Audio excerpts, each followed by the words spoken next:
शाहजहां का पिताजी का नाम था जहांगीर, जहांगीर का पिताजी का नाम था अकबर, अकबर की पिताजी का नाम था हुमायूं। इस तरह के बहुत ज्यादा ऐसे राम भक्त भी है जिनको ये सारे पीढ़ियों के बारे में हर एक का पिताजी का नाम था। लेकिन अगर उनको पूछा जाए कि राम जी का पिताजी का नाम था, उसका नाम बोल देगा दशरथ। दशरथ का पिताजी का नाम था, वही किसी को पता नहीं, वहीं पर रुक जाते। आने वाले राम का पीढ़ियों का पिताजी का पता ही नहीं इंडियंस को, लेकिन जो हम लोग का ये बाबर, अकबर, हुमायूं, ये सब है, सभी का पिताजी का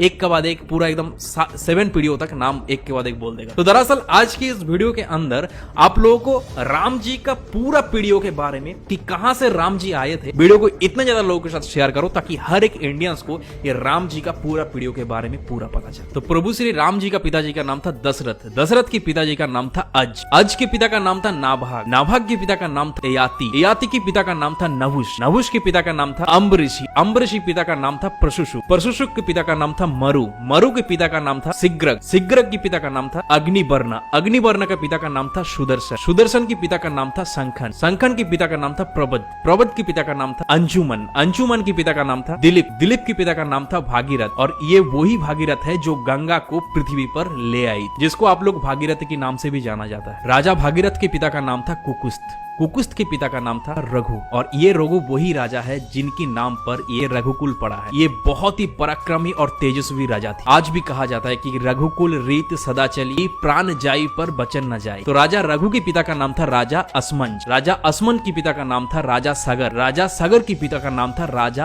असित, राजा असित के पिता का नाम था राजा भरत, राजा भरत के पिता का नाम था राजा ध्रुवसंधि, राजा ध्रुवसंधि के पिता का नाम था राजा सुसंधि, राजा सुसंधि के पिता का नाम था राजा मानदाता, राजा मानदाता के पिता का नाम था युवनाश, युवनाश के पिता का नाम था दुंदुमार, दुंदुमार के पिता का नाम था त्रिशंगु, राजा त्रिशंगु के पिता का नाम था राजा पृथु, पृथु के पिता का नाम था अनन्य, अनन्य के पिता का नाम था राजा बाण, बाण के पिता का नाम था दिवशान, राजा दिवशान के पिता का नाम था राजा मनु, राजा मनु के पिता का नाम था इक्ष्वाकु, इक्ष्वाकु के पिता का नाम था राजा कुक्षी, राजा कुक्षी के पिता का नाम था राजा बिकुक्षी, राजा बिकुक्षी के पिता का नाम था राजा कश्यप, राजा कश्यप के पिता का नाम था राजा मरीचि, राजा मरीचि के पिता का नाम था स्वयं ब्रह्मा जी। तो इस हिसाब से हमारे श्री राम जी ब्रह्मा जी की 39 पीढ़ियां है, 39 पीढ़ियां। तो ज्यादा से ज्यादा इस वीडियो को इतने ज्यादा इंडियंस के साथ शेयर करो ताकि ये राम प्रतिष्ठा के पहले ही हर एक इंडियंस को ये प्रभु श्री राम का 39 पीढ़ियों के बारे में पता चले। और इस तरह के इन्फॉर्मेटिव वीडियोस देखने के लिए कुशल भद्र को फॉलो कर लीजिए।